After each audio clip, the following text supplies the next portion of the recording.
Cheers. This is wine, and today we're doing some self-care. Welcome back to the Self-Care Cave, Lovelies. For those of you who haven't been here before, my name is Michaela, and I advocate for your total wellness, that being mental, physical, emotional. So, it's been a little while since I posted, so I thought I'd come and touch base. We are working on some great things, and I'm very excited, and we're going to be uploading quite more often now, so I'm very excited for that. So let's start with the idea of self-care, and I have it looked up here, as well as written out here. From Urban Dictionary, the definition of self-care is the practice of taking actions. The practice of taking action to preserve or improve one's health in all its dimensions. Let's if you're seeing this little stream, I got myself a little diffuser, and it's it smells amazing. It's the perfect thing to start your day with, or end your day with, because it's like 4:30 now.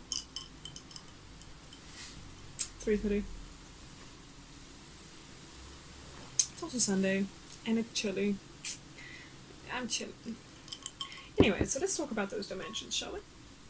So, when we look at self-care, we can divide it up into 5 dimensions.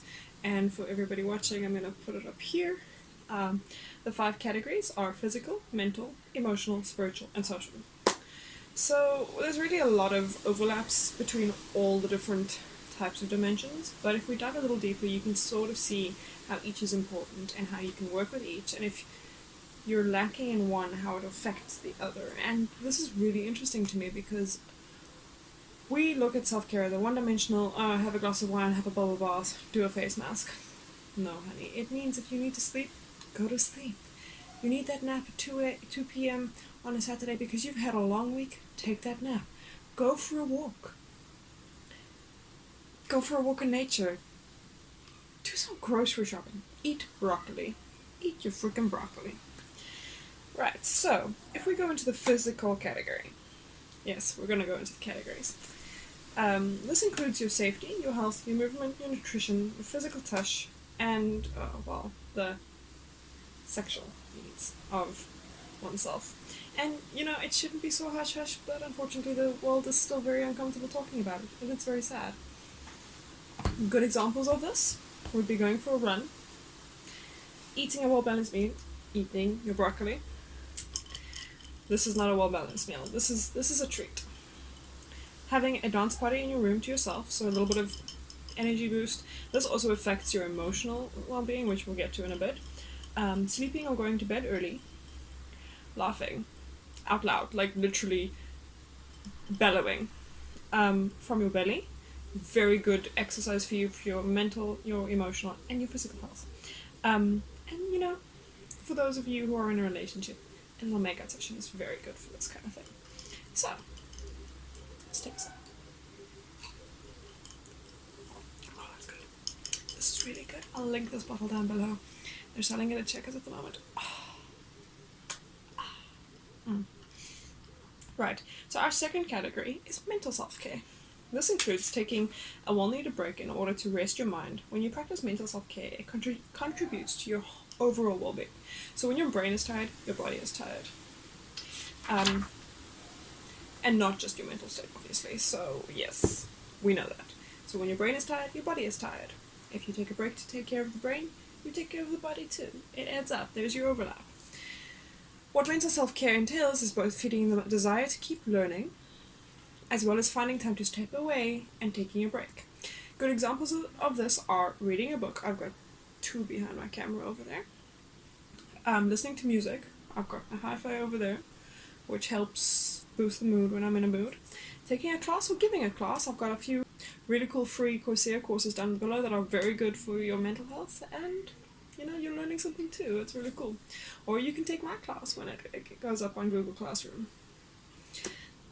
Doing a social media detox. This one is something my generation and the generation below me struggle with, but I did it the other day, and holy shit, it really works. Learning a new language. There are a couple of places you can do that. I'll link them down below. I am not affiliated with any of these places, but take a look. or trying a 7-day mindfulness challenge. Now there are so many different ways to do this. You can do a gratitude challenge, you can do a mindfulness challenge. There are so many different places you can do it as well. I'll link a few of my favorites down below. I'm also writing one from personal experience and from experience of 5 of my friends who are busy vetting my course for me. I think it's 6 of my friends actually. Yeah, because the one uploaded late.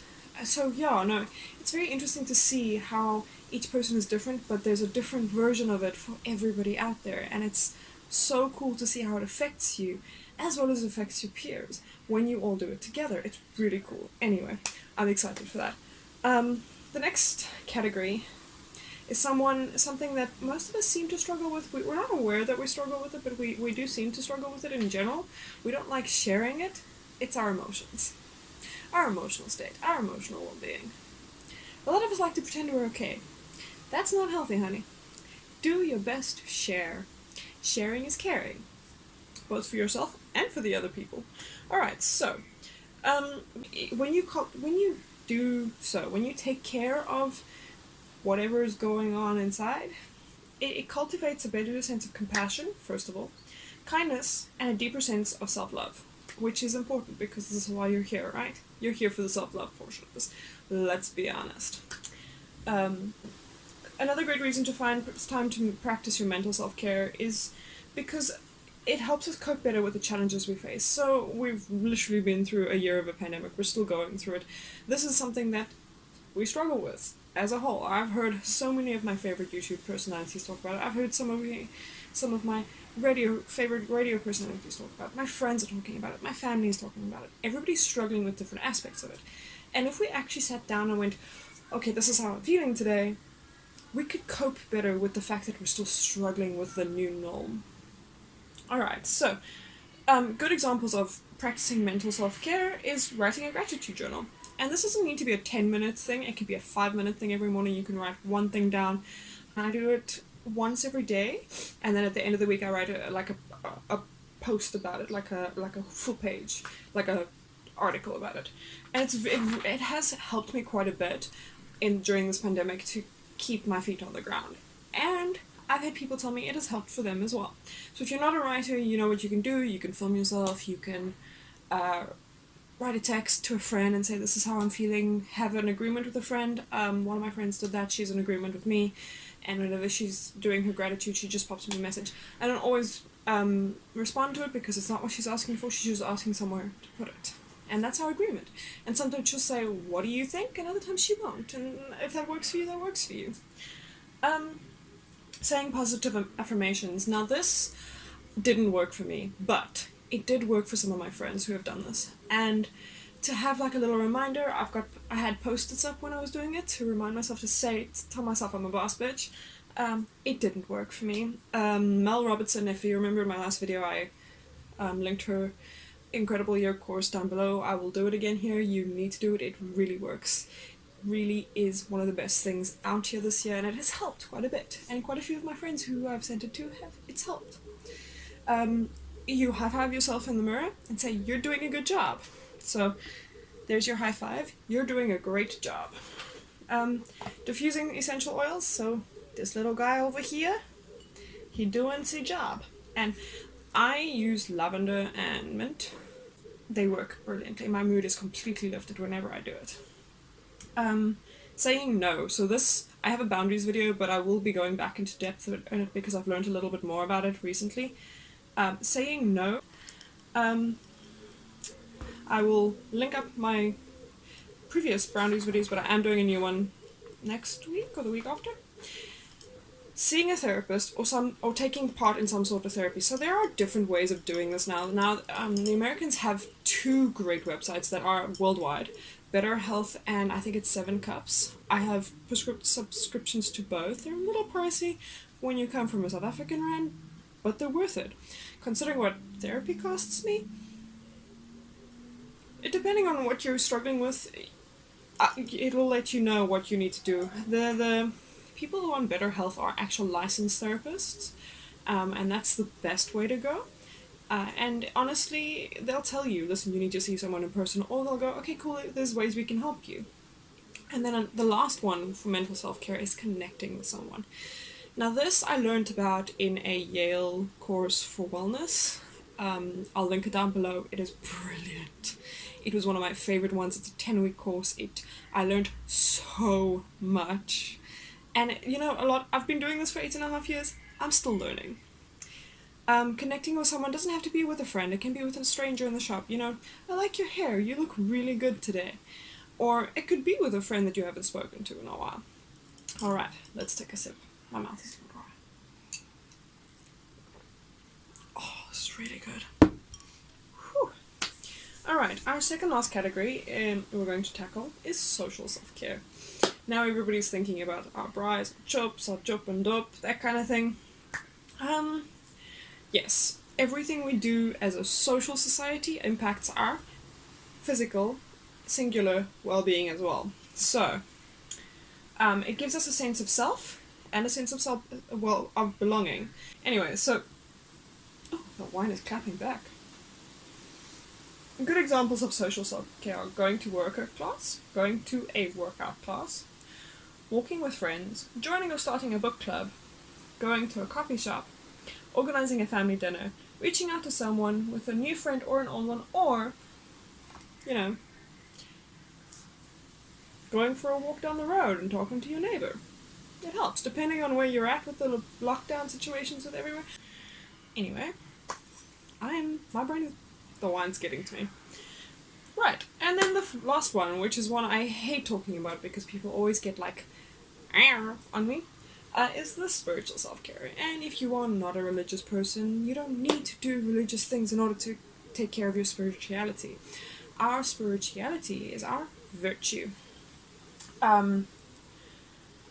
So what I've written here in my notes is, finally, the category I sort of dread a little bit is the spiritual self-care. Because I do. Everybody hates it because they get on your back about not talking about religion. This isn't religion, honey. This is you, your spirit, your soul that you are taking care of. This can also be done for people who aren't spiritual, because this type of self-care includes working on your values, beliefs, and the aspects of life that give you a life purpose. Most people find a connection to something bigger than oneself, so most people connect to a higher power. Other examples outside of religion of spiritual self-care are going on a nature walk without technology. So don't take your phone with or anything like that. Don't take music with. We've got a beautiful arboretum here. Go for a walk there. Go do some yoga, 10-minute meditation. This is a brilliant way, and meditation, there's 5 different ways of meditating. I'll link down the article below to explain the different 5, because I don't have a lot of memory on my card right now. Volunteering, and not volunteering, snap a picture for social media kind of thing. Do it for the spiritual, like, when you help people, the aspect of kindness that you're taking part in is actually good for your spiritual soul. Try a mindfulness exercise, I've mentioned this before. And if you are a religious person, attending a religious service, that all ties the spiritual self-care in. So, what I will be doing in the next couple of weeks is all these categories we've been talking about, there will be videos on each one of them, and it will break it down to little categories to sort of show you different ways of doing it, and then linking down below other ways you can do it from home, which is great. Okay, so, if you'd like to follow along, my social media links are over here. You don't have to, that's fine, but I'd love to have you. The whole point of this is to share the learning of self-care and to make sure we all benefit from this. That's everything for me today, and I'm sending you love, light and rainbows and a glass of wine to cheers you to. Let's enjoy this beautiful Sunday, and tomorrow's a public holiday, so feeling that one.